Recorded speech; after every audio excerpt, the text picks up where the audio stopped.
This is my sorry for 2004, and I ain't gonna apologize no more this year. You better take this one chance and take this apology. I'm sorry for May, sorry for June, also for July, in case I don't tell you. August, September, October, November, right to December. I'm sorry for 2014. I don't know who need to hear this, but look, if I ever play with your heart, or if I ever played games with you, or if I ever made you feel like you had a chance and then gave you no attention, or anything along those lines of borderline manipulation, especially if you really like me, I just want to apologize to you right now because y'all deserve it, okay? Stay tuned to figure out what the fuck I'm talking about.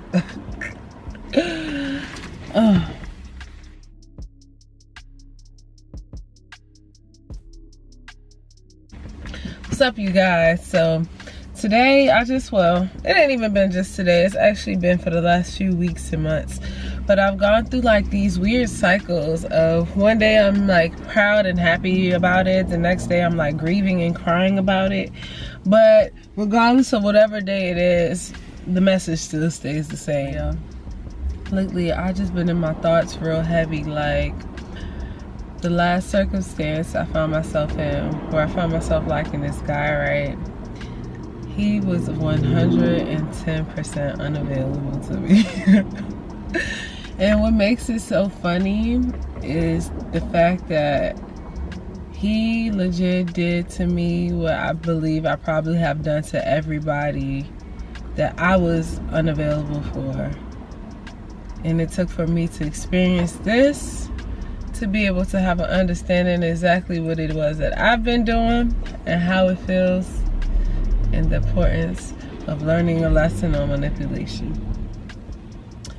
Man, let me tell y'all, sometimes the only way that you're gonna learn a lesson is if God brings it to you exactly how you want it to look.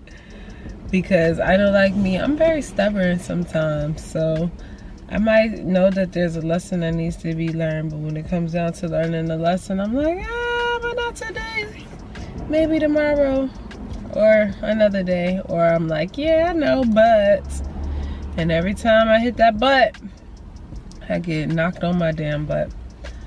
But nah, so let me tell y'all a little story. There was this guy that I was very attracted to when I met him. This is the first guy ever in my life that I believe in love at first sight. And it made me question love at first sight. Like, yo, is it really love at first sight, or is it like trauma bond at first sight? Or is it like motherfucking goddamn, what is it at first sight? Is it really love at first sight? But either way, bro, saw this dude, had an immediate attraction to him, felt like, yeah, this is definitely someone important to me. Didn't know how, didn't know what, just knew that this one right here is probably gonna teach me some things. Now, this guy was absolutely beautiful. I mean, skin, hair, body type, vegan, smart, knowledgeable, all of these things that I can't say no to on the physical realm, you know what I'm saying? And I think that was the beauty in it, because just because it looked good don't mean, not saying he's not a good person. Let me make sure I say that. Not saying that he's not a good person, but this circumstance at the time was not good. So I say, even though it looked good, it's not always good for you, or definitely not good for you at the time. But yeah, man, this guy came along, and I just found that he triggered and mirrored everything that could possibly be mirrored and triggered within myself, to the point where it drove me absolutely crazy at first. Like, not only did I not understand it, but I legit could not accept some of this shit because it was just too intense. And I think it was like the fact of me discovering myself and wanting to learn more about myself and the different things that I don't have much knowledge about, that really intrigued me and attracted me to this guy.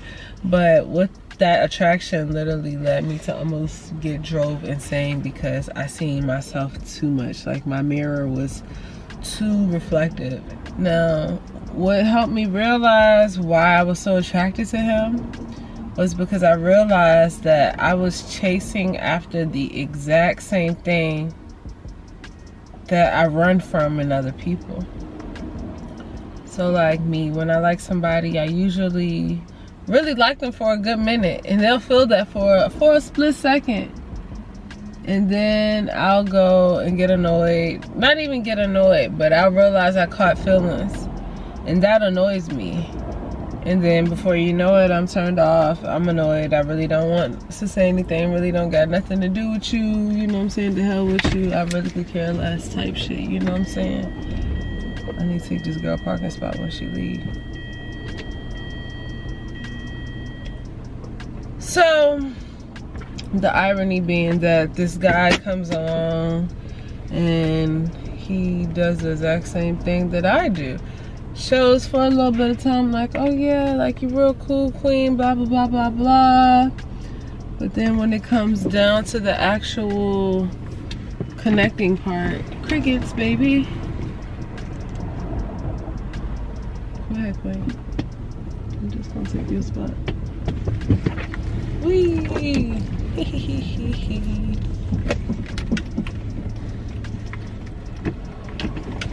I know, bro. You be alright. I'm a female.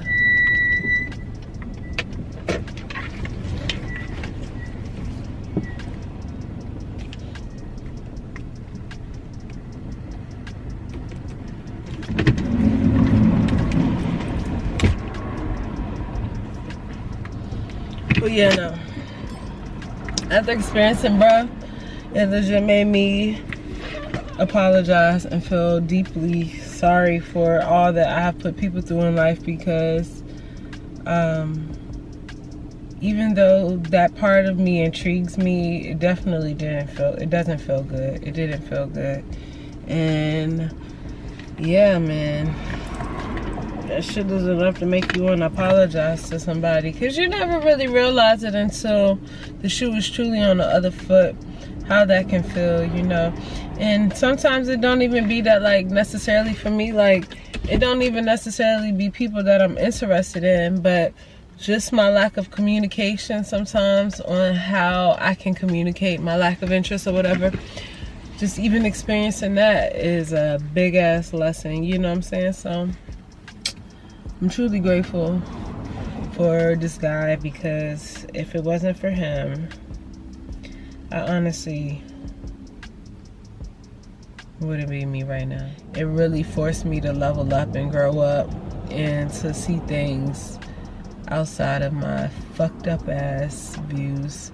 I only call them fucked up because this guy helped me realize where I was still being selfish, where insecurities and traumas were still pretty heavy in my life, things that I hadn't really acknowledged, you know what I'm saying? If it wasn't for him, I probably really wouldn't have healed and forgiven my father. And I think that's very important, because bro, like, legit, I was like, yo, you remind me of my father, and I fucking hate that shit, yo. But no irony that I'm fucking attracted to you, you know what I'm saying? So just even having an attraction like that really forced me to really tap in with myself and really see what was going on, and then also tap in with the people that I needed to heal some family issues with, you know. So meeting your reflection can be very scary sometimes, but it can be very powerful, because it can lead you to a level of self-discovery that you never even thought existed, you know. By him showing me all of the things I didn't like, it helped me really tap into the things that I do like about myself, the things that are me that I may have just thrown under the rug because I didn't like it, you know what I'm saying? And now I'm actually able to acknowledge my shadow, my inner child, really be in union with myself, you know what I'm saying? We always talk about being in union with someone, But I really feel it's so important to be in union with yourself, because if you can't acknowledge the mother, father, and child within yourself, how are you going to acknowledge that with anyone else, let alone create a foundation of that to bring in a child, you know? So I'm just grateful, because this has been one weird ass reflection, a beautiful, ugly ass reflection, but it's been a real ass reflection. And anything that's real and stands in truth, I stand for it in my life, because I know that it's going to lead me to my authentic self. So it was weird, but it was cool. I ain't even gonna trip on bruh. But it also made me think about how quick we are to take things personally and internalize things, because just as quick as he went MIA on me, I think about how often I go MIA on people, and people don't be beating me up for it, or at least not out loud, you know what I'm saying? Like, they give me grace, but I'm not giving bruh grace. So this shit really caused me to reflect a lot. So can't have nothing but gratitude, not no anger and resentment. Do we always agree with the way things are handled and gone by? Nope. But that's part of letting go of control, you know what I'm saying? I asked for unconditional love, and now that's what I'm being forced to, not even forced, but, you know, called to really show up as. No matter how much I want to hate this guy, no matter how much I want to say bad things, like, I can't, because the way he chose to react to me showed me what I needed to work on within myself. And that makes me a better person. So, you guys, moral of the story is give thanks for all of the people in your life and the roles that they serve, because some people are truly here to help you evolve and elevate. And sometimes it don't always feel comfortable, and it don't always look how you want it to look. But that don't mean that it won't have the powerful effect that it does have. Some people are your Uber rides to your destination, baby. And you have to be able to acknowledge when it's time to get out the car and get in your destination, or get in another Uber, you know what I'm saying? So yeah, thank you to you, sir, for all the growth that you are inspiring in me, because of you, I am definitely a better person, and will be a better person to not only a lover, but my friends, and just the people that I'm around. So thank you. And you guys, thank you for watching this video. If you found it kind of cool, funny, not even funny, if you found this video interesting, please give it a thumbs up, subscribe, share, you know, put a comment down below or something. If you ever been in a circumstance where you met somebody who showed you to the point where you couldn't take it no more, tell me about it, because I love to hear about it, man. Too often I feel like we don't really share enough of our stories, so we be out here thinking we be going through shit by ourselves, and we really don't. So yeah, y'all let me know if y'all been through anything like this, and be sure to follow me on Instagram at LanexaDenise. And yeah, I'm working on my website, so hopefully I have voice beads and all that good stuff up, so y'all will be able to go on there and support. And I just ordered some new beads, so I'll have some new ones coming out soon. So yeah, until next time, you guys, y'all take care. I'm about to get out the car, go get this client popping, because it is currently 2 minutes before 6 o'clock, and her appointment is at 6. So I'll see y'all later.